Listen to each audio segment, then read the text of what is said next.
Good afternoon, everybody, and welcome to this week's digital download. I'm very excited that I'm the pop-up editor of this week's one. Have you done that before? Well, I have done obviously lives before, but I've not done a digital download before, and you can tell that it's a little bit different to the one that Tim might do, because when Tim does it, loads of people show up. Not many people show up, but I'm not taking that. I'm not taking that personally. But it's for those of you that are new to this. This is a roundup of what we've seen during the week. If we've seen some good posts, if we've learned some interesting stuff, if anything particularly has piqued our interest, and things, sort of rabbit holes that we've gone down, perhaps. So before we do any more, shall we introduce ourselves? Yeah, that's a good idea. I'd like to introduce myself before. I'm Tim Hughes. I'm the CEO and co-founder of DLA Ignite. I'm Adam's business partner. And I'm something somewhere to do with social selling. Something somewhere. Eric. Hi, I'm Eric Doyle from Crux, and we are partnered with these lovely people here. And yeah, that's about it. Just part of this gang. And I'm going around in a circle here. Rob. Good morning, all. I'm Rob Durant, founder of Flywheel Results, a partner of DLA Ignite. I specialize in sales training, sales staffing, and sales enablement. Fantastic. And last, saving the best till last, Brentney. It is also morning where I am, so good morning, good afternoon.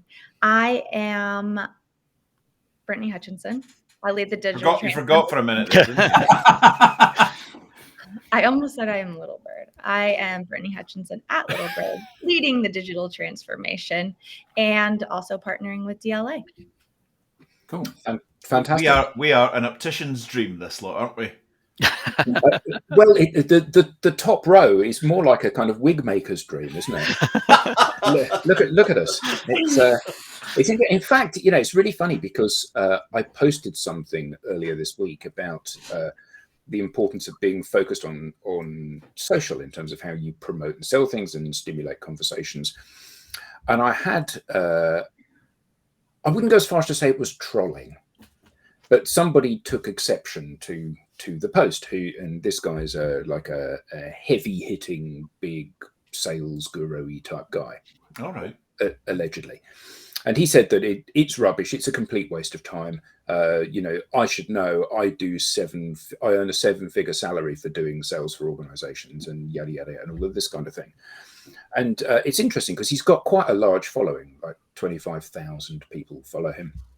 And as one would expect with the kind of hard-nosed sales mentality. I guess he's not watching. I would assume probably not, although you're very welcome to, who you are, you're very welcome to join in the conversation should you choose to. Anyway, he's got 25,000 followers, which is a very impressive following. But I did flag in the post that he posts regularly.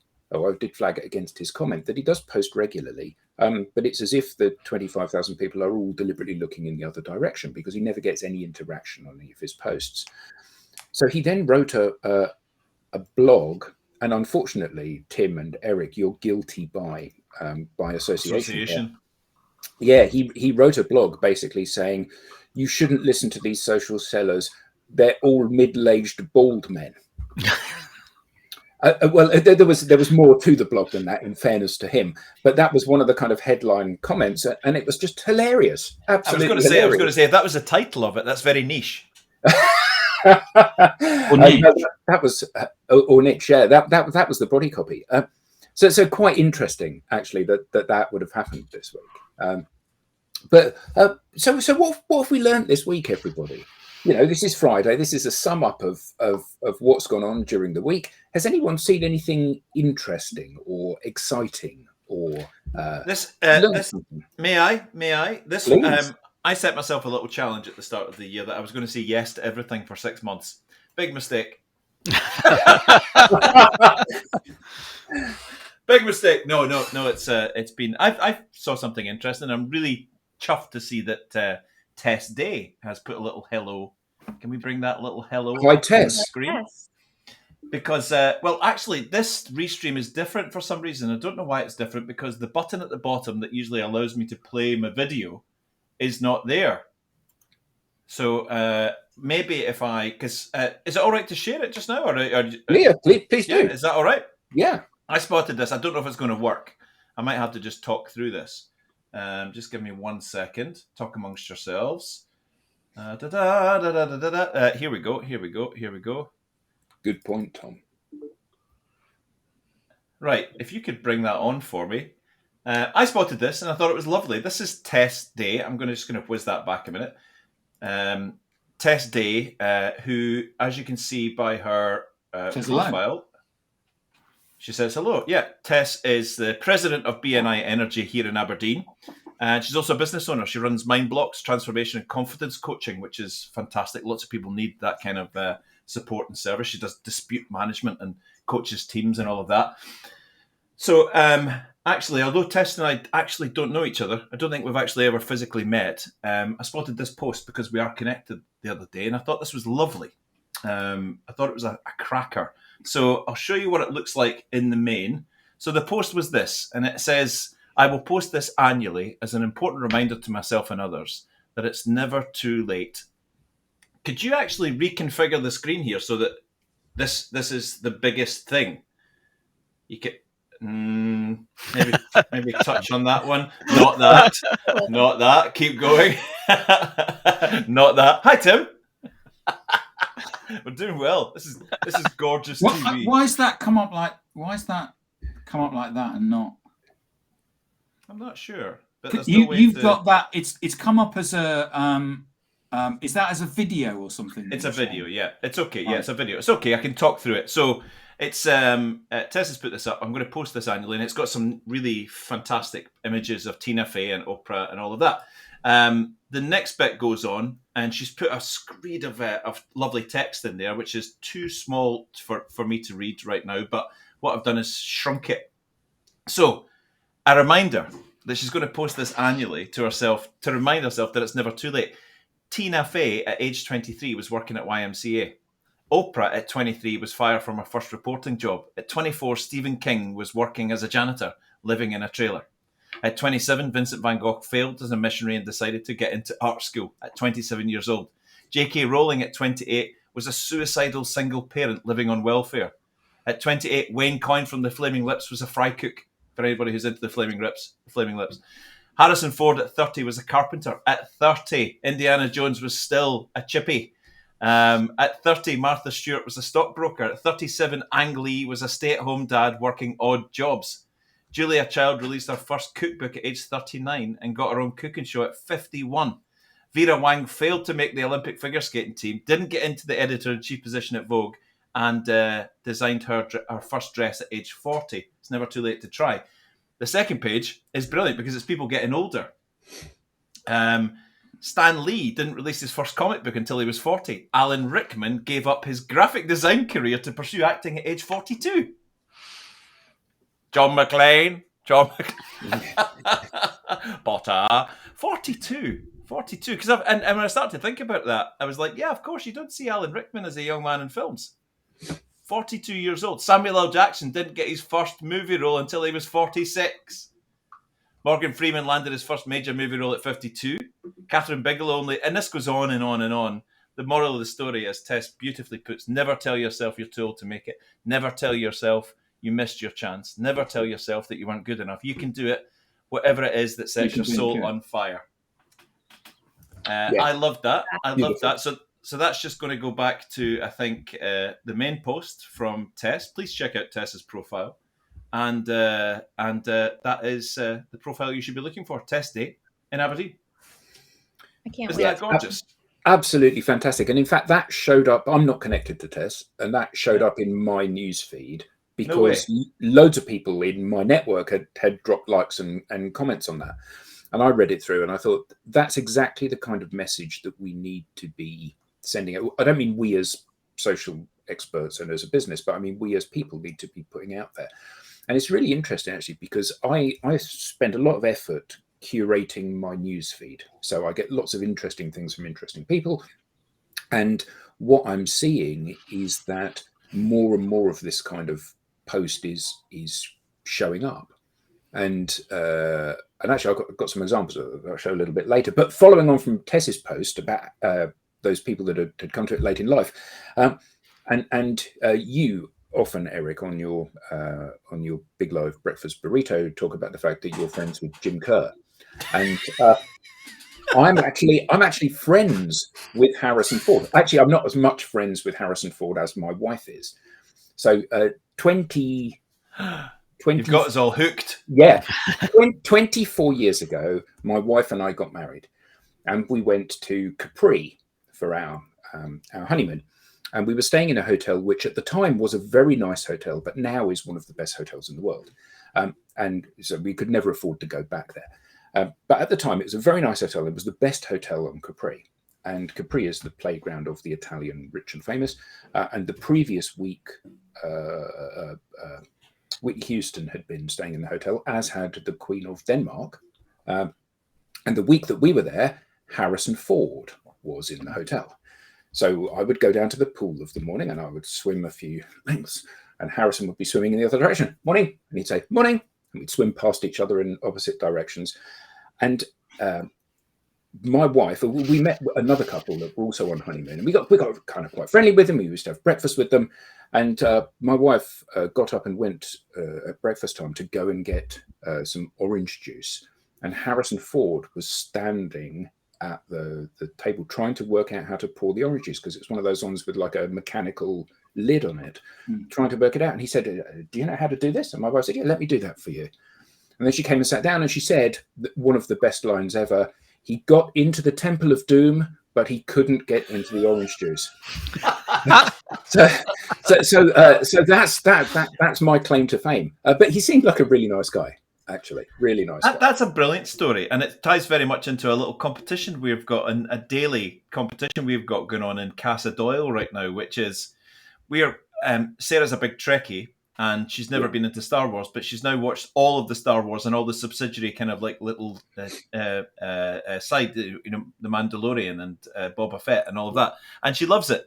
But she said the other day, right, Indiana Jones, Superman, there's going to be points for this, Star Wars and E.T. Let's start with Superman. What's the theme?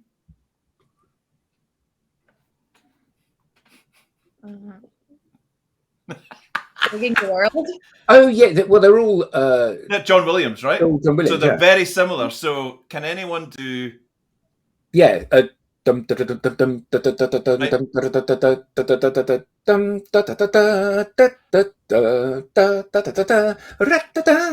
Superman. That's Superman. Brilliant. Wow. So I've got a little hook. The da da da is Superman, right? Yeah. Can anyone do Indiana Jones? Beautiful. Well done. Well done. Trust the musician. Can anyone do what's the other one that we do? Star Wars. Oh.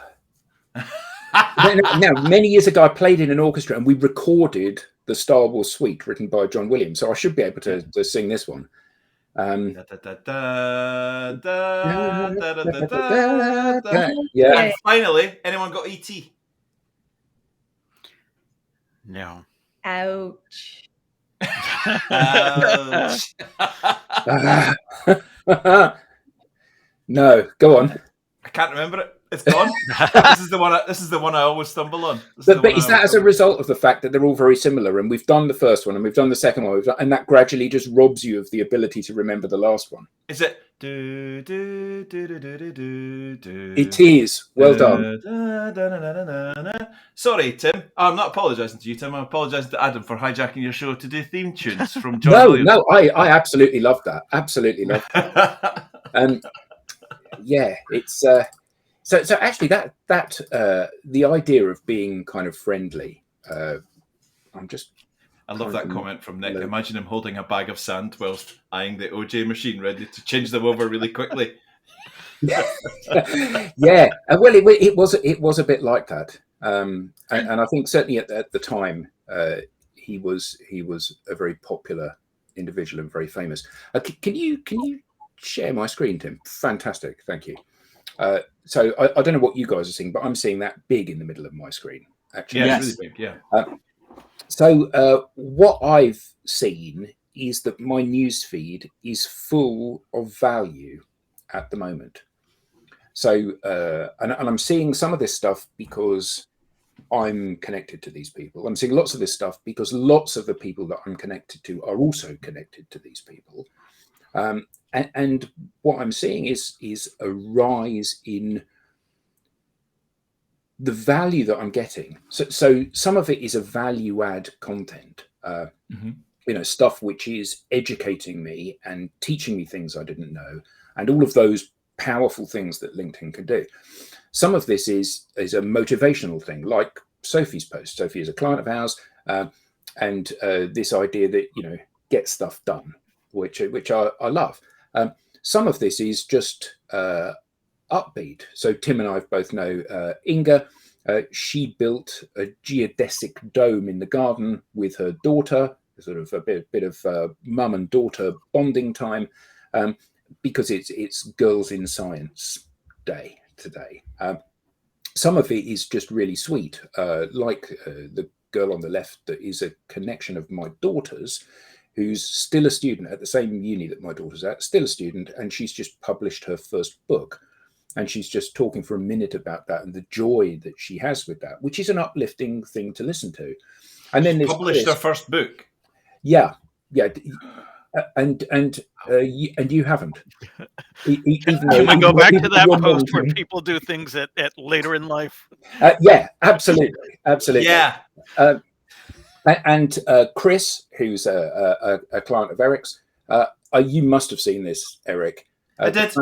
The fact that in Denver, where clearly Colorado, it's snowing at the moment, he's outside with a pizza oven cooking a pizza for lunch because he won't be beaten by the weather, which again I just think is a funny and eye-catching thing. And then lastly, Chris, that Tim and I know, that's the managing director of BMW in Park Lane, which is the world's largest BMW dealer. He obviously is surrounded by really sexy cars all of the time, and he does loads of posts of these really sexy cars. And he posts these. He spent 20 years in business growing a following of people that like cars, and he posts these pictures of cars, and they subsequently sell really quickly. So despite the fact we've had lockdown, he's exceeded all of his targets, and he is responsible for selling between, depending on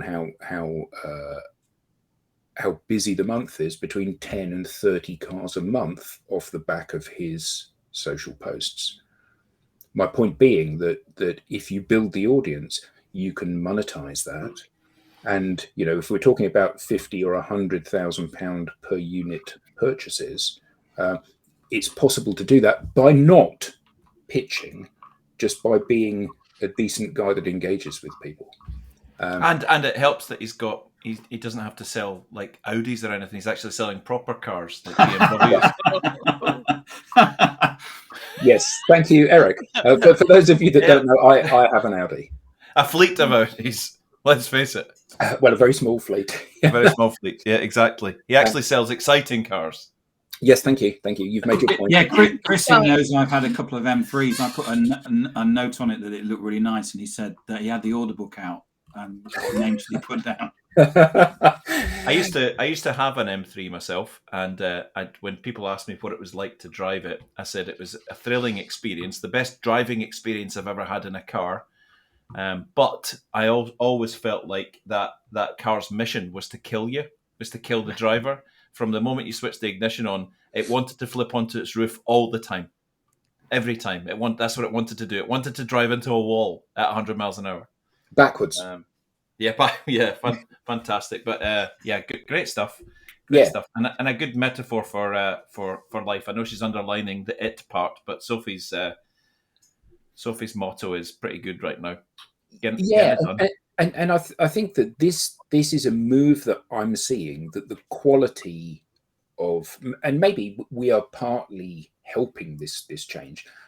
A quality in people's posting is going up. There's less of a sense of urgency of I have to sell something, I'm going to pitch my stuff to people, and more of a sense of community around that. And I love that I'm seeing more of that. And I don't know whether you guys are seeing the same thing in your networks.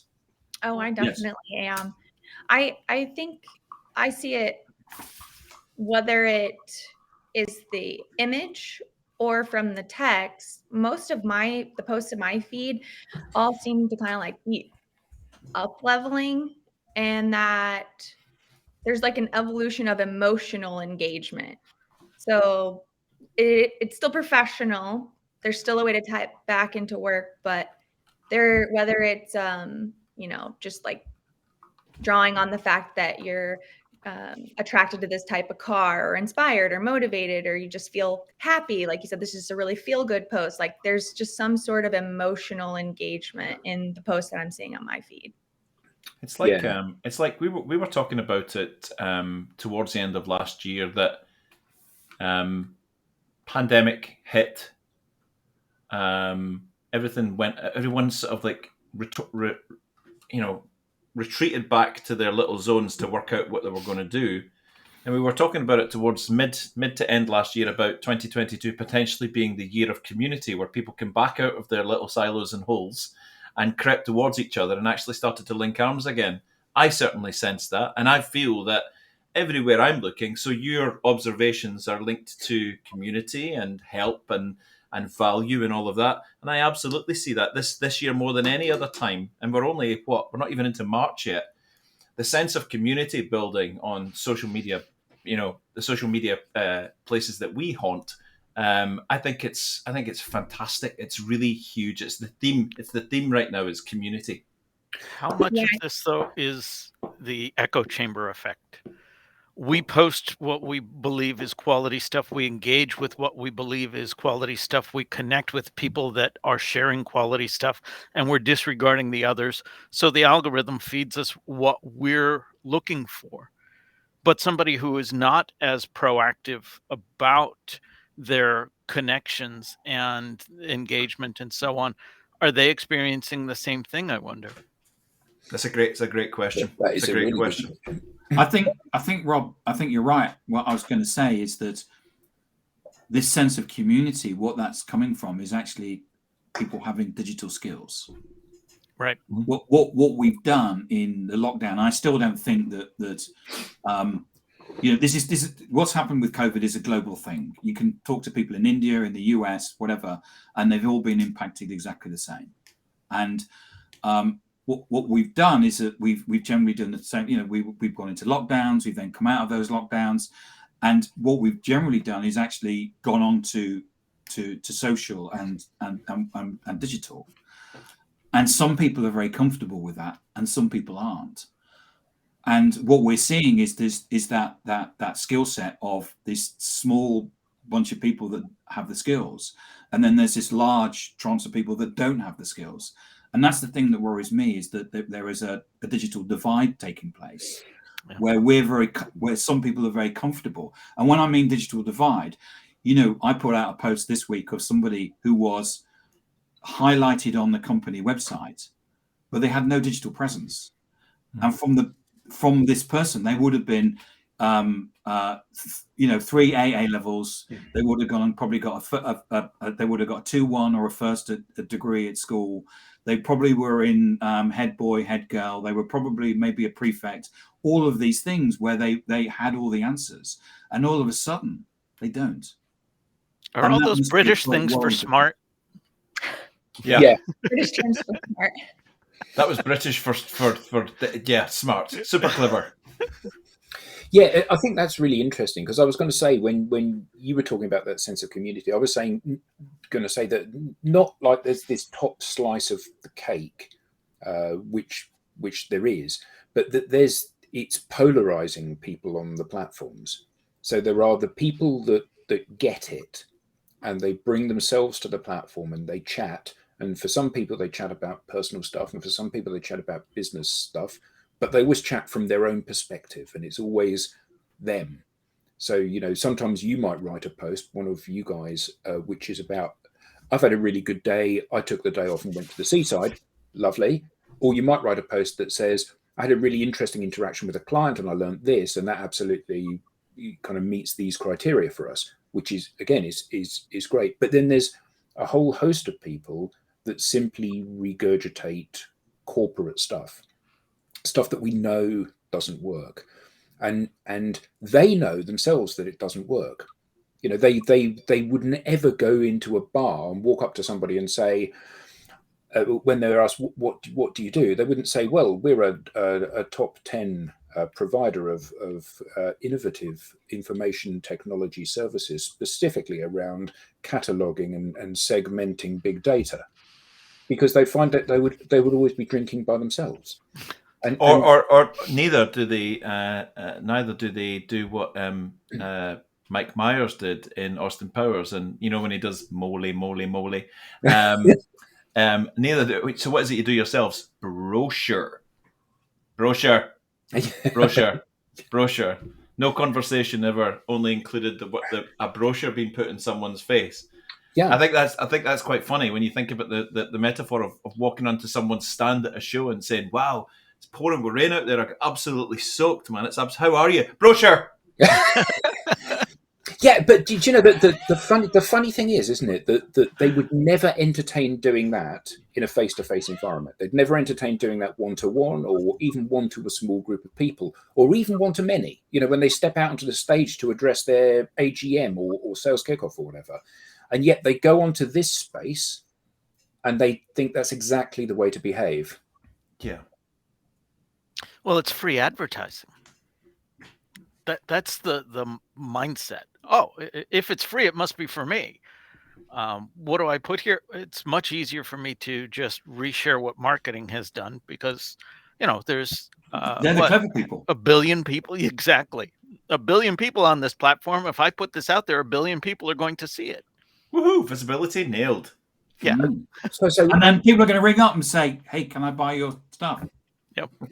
I think Robert Matson's comment is worth talking about in regards to this, though, because we have 2 cohorts going right now at Little Bird, and I'm coaching individually some like Little Bird employees, and usually it starts with like, well, I just don't know what to post. And then in talking a little bit more, they're uncomfortable with the idea of thinking that what they want to post would also be what the company would want them to post.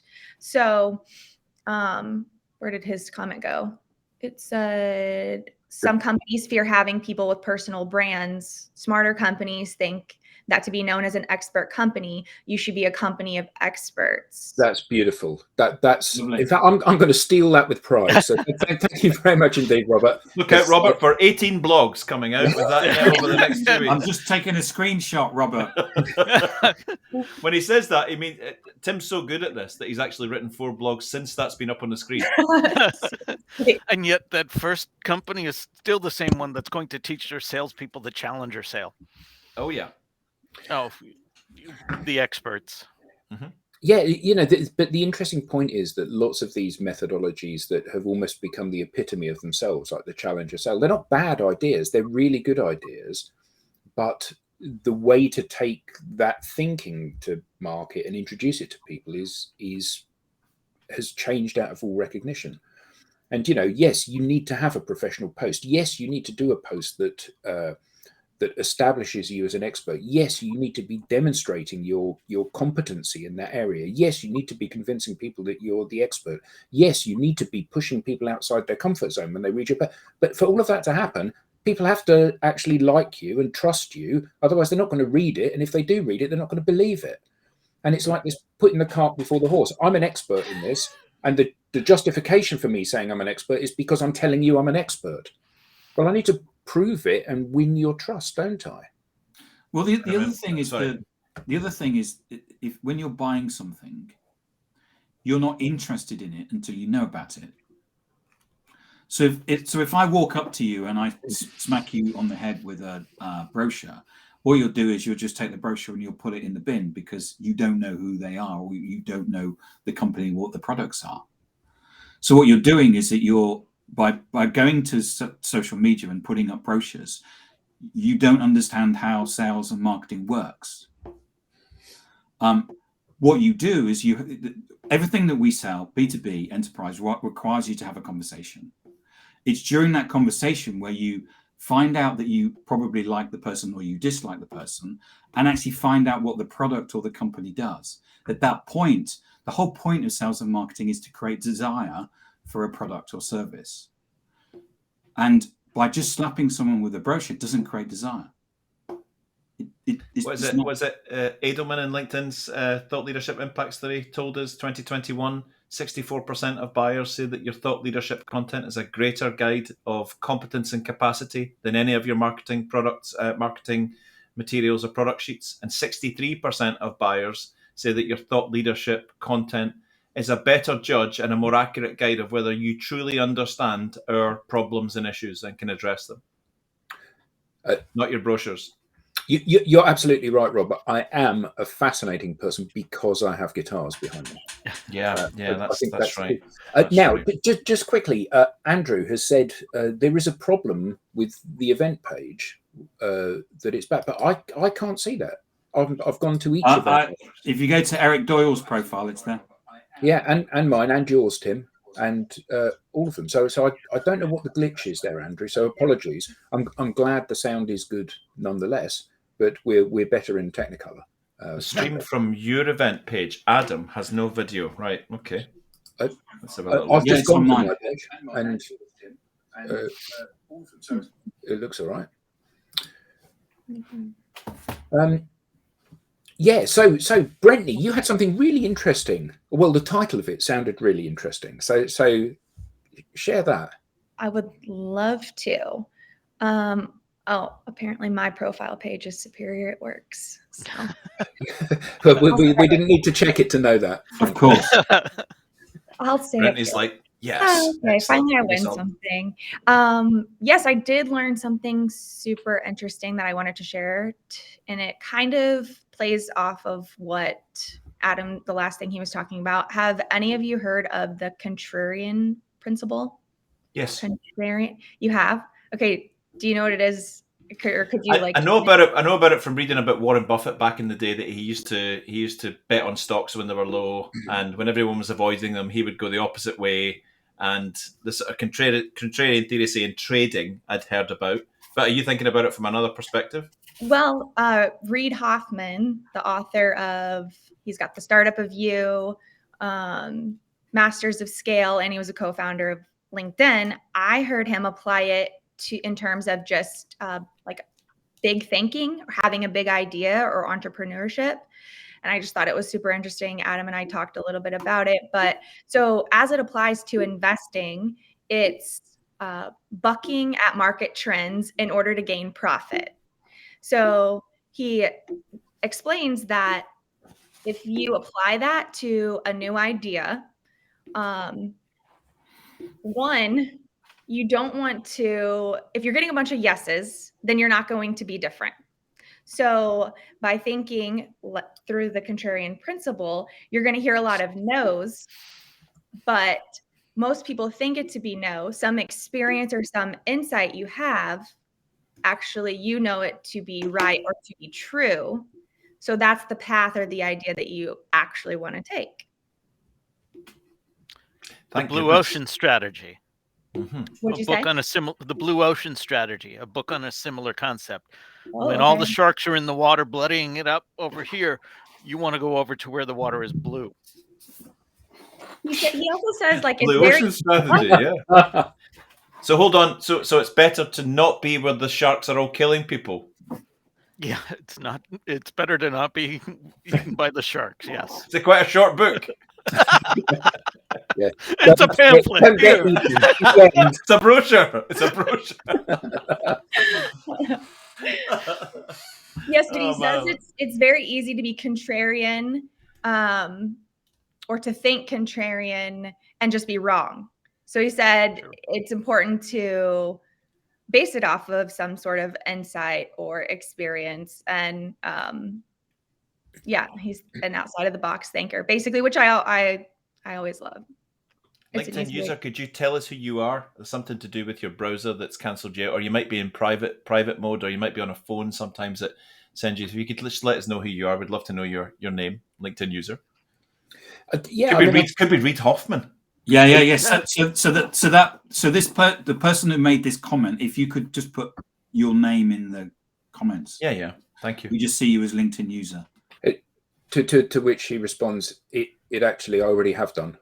I am Reid Hoffman. I am Reed Hoffman. And it would actually be funny if it was. It wouldn't be the first time he's trolled us, would it? Let's be honest. I think it's Gary V. Yeah. Because Tim and I've got a good story about him as well, actually, but that's for another day. Yeah, absolutely. Yeah, so I think it's a really interesting idea, and I love that kind of the idea that you to quote Tim here, you stay in your own swim lane, you know where you're heading, and you head there, and you remain focused on where you're certain that that's going to take you, rather than being diverted by naysayers. And however, that's not without risk. Absolutely, but isn't everything in life? If you go ahead. But it needs to be based on some solid proof, rather than, because there's lots of people out there that are staying in that swim lane, and it's a kind of dead end because they maybe haven't pulled through the due diligence enough. Absolutely right. And I think that staying in your swim lane of saying, I'm going to continue to email people, or I'm going to continue to cold call people, or I'm going to continue to not deliver good quality service to my customers, or I'm going to those are fundamental shortcomings. But outside of the realms of actually just making bad decisions, as Biz Stone said, 10 years of hard work and you'll look like an overnight success. And, I think that for a long time, people look at you and they kind of curl their lip, don't they? And think, this person's wasting their time. And then ultimately it all comes to fruition at some point down the road when you're in the right place at the right time. So I love that idea. So who's got a post they would like to share? I'm happy to share one. Yeah, go for it. Do you want to? Are you going to do that yourself, Rob? I'll try. Or do you want me to do it? Oh, you've done it. All right. So, Ooh. Right, last week you got a round of applause. Yeah. Last week I had an exit song too. This week I wanted to share a post from John Selig. As his tagline puts it, John's half sales guy, half stand-up comic, all parental disappointment. I thought that was amusing. Yeah, brilliant. He's a former sales rep for over 12 years, including at startups and at Oracle. John now provides a training course, Comedy Writing for Sales Teams. In it, he helps sales teams craft their own ice-breaking and conversation-starting content through the use of humor. In this post, John shares the general reaction from some super serious sales leaders he's spoken with recently. Their response to his services: our prospects don't like to laugh. Their job is serious. They're serious people. Making them laugh will make us look less credible. John then goes on to share a recent Gallup study showing that less than 40% of Americans are engaged in their careers. And he says, while they may take their job seriously, it doesn't mean they can't find humor in it. So my question is there room for humor in business?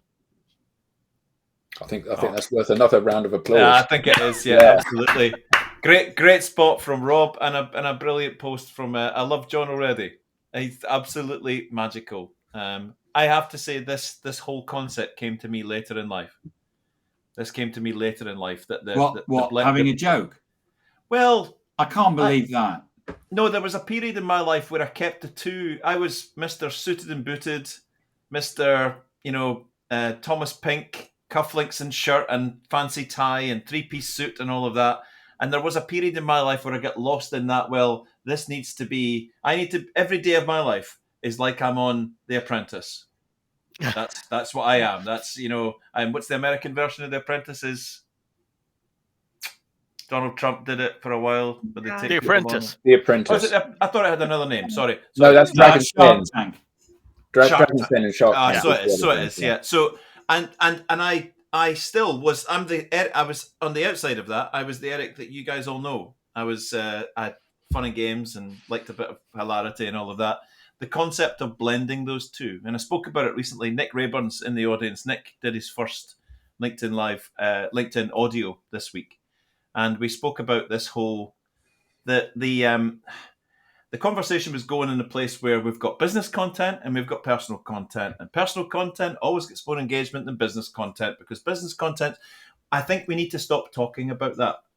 I think we need to stop talking about that. I think what happens if you take your business content and your personal content and you bring them really close together and you allow the Venn diagram to overlap, what's left in the middle is life content. Life content. Now, if I'm going to be part of your digital network and I'm going to have fun being in that network, I need to know what you're a specialist at. I need to know what you're an expert at. I need to know that you've got the same hopes, fears, and desires as me. And I need to see that you're a good person that I would want to be around. Mm. If you just tell me how brilliant you are at project management, I'm probably going to get bored. If you just show me pictures of your breakfast every morning and you and the dog, I'm not going to realize what you do and I'm not going to understand it. It's the whole life mix of whether I qualify you in or out, and you do the same to me. And that's that whole life mix. So the life content, not business or personal, everything is now the game changer. Well, this isn't Facebook, Eric. but I think you're a perfect example of that, Eric. So for those of you that are watching that don't know this, Eric runs a show every Thursday morning UK time called The Big Live Breakfast Burrito. We're fortunate enough to have Big Live Breakfast Burrito mugs, and it has no obvious business purpose other than a group of people that want to share interesting stuff going into a virtual room and chatting about this. So there are regular things, fact of the day, word of the week. There's the poetry things, rubbish, isn't it? Yeah. Will and his poetry. Music prizes. Yeah, jokes. It's a fantastic, like those Saturday morning shows we used to watch on TV when we were kids. It's an adult version of that. But it has had a business benefit to you, hasn't it? It's brought people closer to you, and those people have then chosen to want to do business with you. Absolutely, it gives you a view into. So if I'm comfortable with the whole, this is who I am, and as long as I'm not out to offend anyone, and all we do in our show is have a nice time with business people, having an hour's worth of fun once a week. But it's we don't talk about anything that any of us do or our specialisms. We have fun games, we tell jokes, we give away prizes. Hey, fantastic, outstanding. Thank you, Tess. And we allow business people, because it's a LinkedIn live show. We do live on Twitter and on YouTube at the same time, but it's predominantly a LinkedIn show. We allow business people to come and just take the coat hanger out the back of the suit jacket for an hour, put the corporate brochures to one side, and come in and listen to a bit of fun, listen to some music, win some prizes, watch one of our colleagues taste wine every week and sample wine, and out of that, every single week we grow our networks, and out of that, people connect, and there is business connection made, which is beautiful. And no one ever said, "Do you want to buy my stuff?" No, I think. Brentley, didn't you say something once? Because I think quite often people get mixed up, don't they, between, what was it? What did you call it? Personal and private. Sharing personal and sharing private. And private. Can you explain that to us? Yeah, I think it's something that I only have come to understand recently too. I agree with Eric. Being like fresh out of college and starting my first corporate job, not only were we like taught to look exactly like everyone, like we could only wear black suits, we could only carry like certain bags, and we couldn't wear jewelry, just like all these things. They basically formed a group, an army of people who all looked the same. And a lot of us my age, I think, had that mindset where we couldn't show like emotion or weakness, or like there was no like be human. And it was great training, it was great sales training, but I think those were really influential years. So I can only speak for people my age, but I didn't know the difference between sharing personal things, as in like, hey, I enjoy this podcast and I did this, or, probably like very personal for me, it was sharing last week I had a major migraine and I was just sick for days, and I wrote a long post about that, and I never would have done that before. But sharing personal things that are going on in your life is not the same thing as an overshare, which would be sharing something private, and that could look different for everyone, but it's to the degree of whatever you're comfortable with, I think. So I think it's important. Yeah, sorry, Alan. No, I was just going to say. So you had an interesting post actually that you found this week, didn't you, Brent? Oh, I can share that too. I was planning on. You can go ahead. Do you have Lindsay's up? Or I can talk. I kind of already alluded to some of it, but I would love to just give her a shout out if we can. She's an amazing storyteller. Let's see. I do have it. I've got so many tabs open. Which one did you want to put up, Brittany? It is it's by Lindsay Nielsen. I have hers. I can share my screen if you don't. I've got it if you. Okay, go ahead.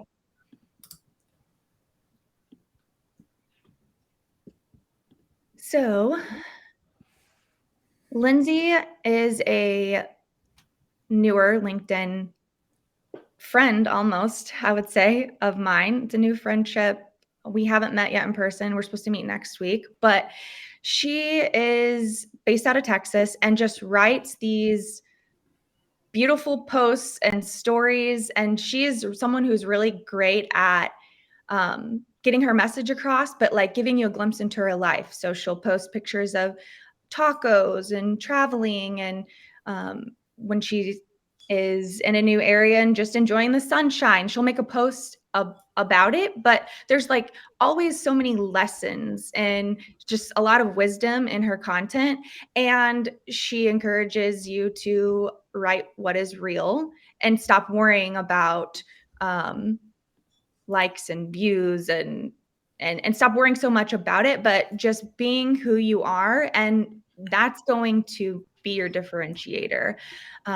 Morgan Smith, I won't put his video up, it's too long, but also is talking about this. So how to be different in comparison to the 800 million other people on LinkedIn. And he's like, really, it's all relative. So even if you have a few thousand connections and your content is shared to their connections, it's several thousand, but that's still a small portion of who's on here. So an easy way to differentiate yourself is just to be who you are and share things in your voice. So if you want to share a company piece, take a minute to think about it, put it in your own words, and don't worry about, like, is this in line with what I consistently share? How are my people going to react?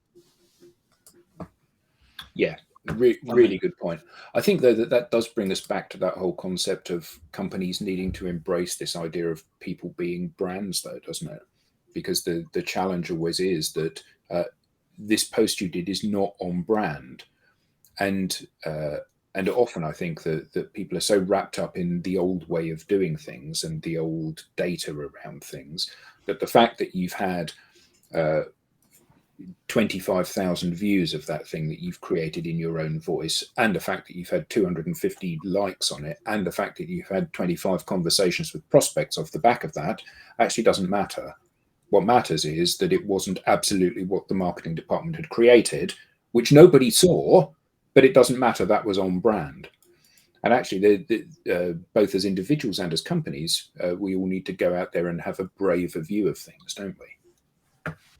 Yeah, no, that's a great message, like a braver view. And she always says things like, make others feel good, or, go out and share the love. And she's just very specific, and there's a lot of intent behind her engagement and her comments on other people. Like you could learn so much from her in terms, not like you guys specifically, but all of us, just in terms of the way that she engages with other people. It's not just only on her profile. I did a presentation, a webinar last night my time, for the sales enablement company Seismic, and it was about coaching and the importance of having a coach. And for me, it was really interesting because Adam and I wrote the presentation from scratch. They came to us and said, we don't want you to do one about social selling. We want you to do about coaching and the importance of that around social selling. So we sat down and we built something, and I presented it last night. And And a lot of things really resonated with me. Obviously, I'm biased because I gave the presentation. But the thing Wait, did you just say you resonated with yourself? Of course. Okay. That's illegal in some countries. And if you hold your teeth together, you get it in your fillings. The thing is that you get what if you want to be brave. The thing is that you need a coach to do that. So I use Serena Williams as one of the people who she has 3 coaches. According to Wikipedia, she does anyway. And the thing is that quite often what happens is that we stay within, back to the Reid Hoffman thing, we stay within our box, or we stay within what we think is capability, or what we think will be allowed by the brand. But the coach actually allows you to step outside that. And I think that's for me, one of my learnings that I taught myself this week was about the importance of the coach to actually help people do that, because there is this small layer of people that actually can write these great things like that, your example there, but the vast majority of people can't, as you know from your coaching sessions. And it's about using the coaching skills to get actually people out and realizing there's a greater world out there. Sorry, that's no. And thank you to Will for his counsel on that, for Will Shorten. Yeah, that was fantastic, wasn't it? Because it was like we had to put together something on coaching that we didn't know anything about, and then Will came along and showed us what coaching was about, and we felt then much more empowered to be able to have an opinion on it.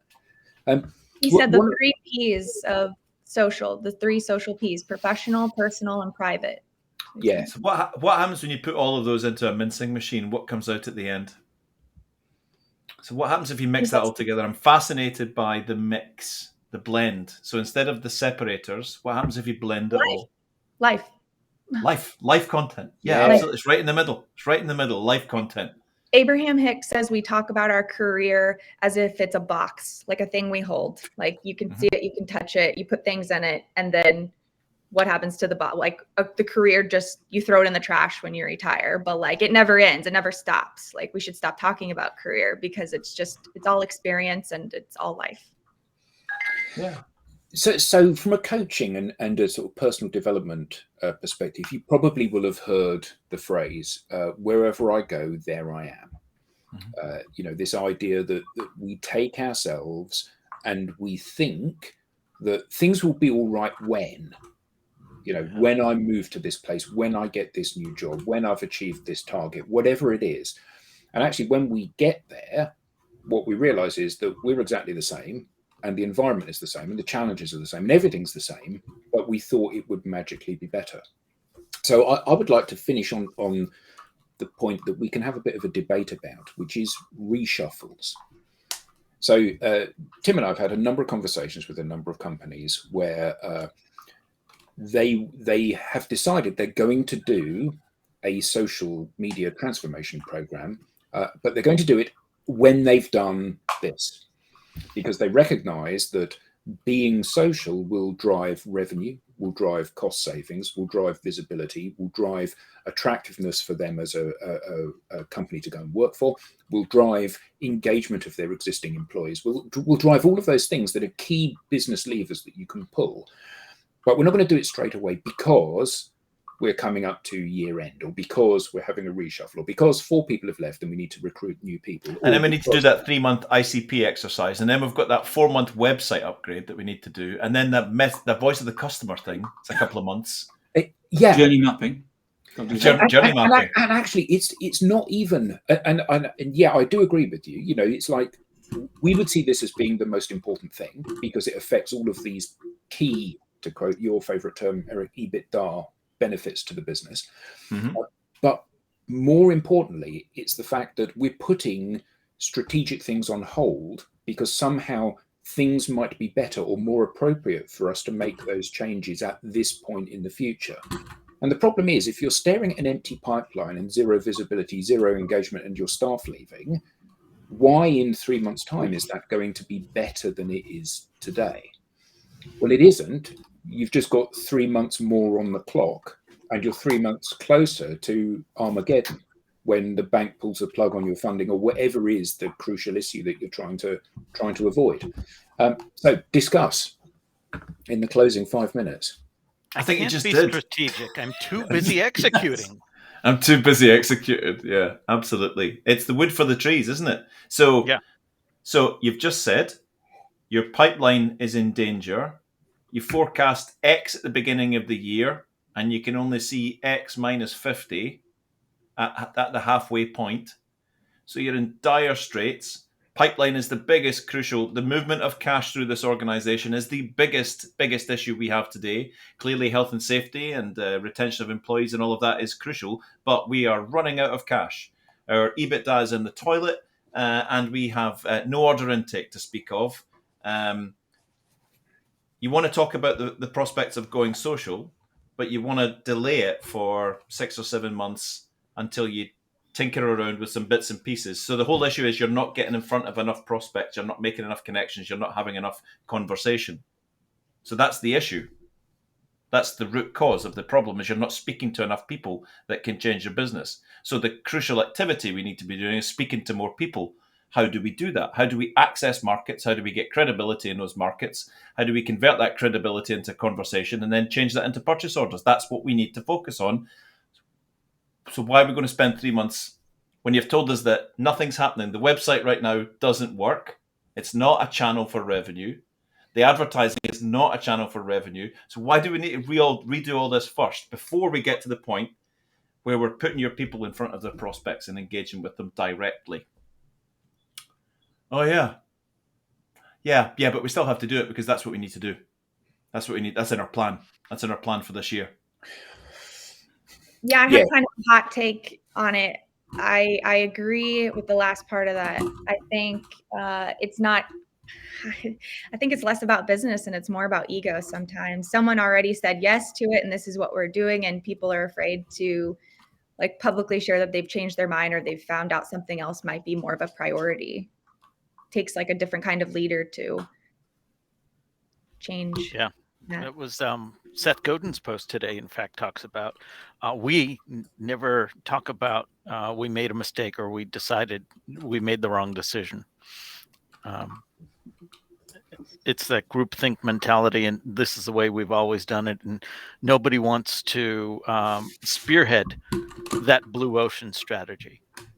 I find that really shocking, though, because the history books are littered with organizations that have just simply imploded because either they have become ineffective at doing what it is they need to do, sell and deliver and all of that stuff with their products and services, or they've just become an irrelevance because they haven't been able to change. So, and these are not little companies, these are huge companies. And, sometimes it happens quite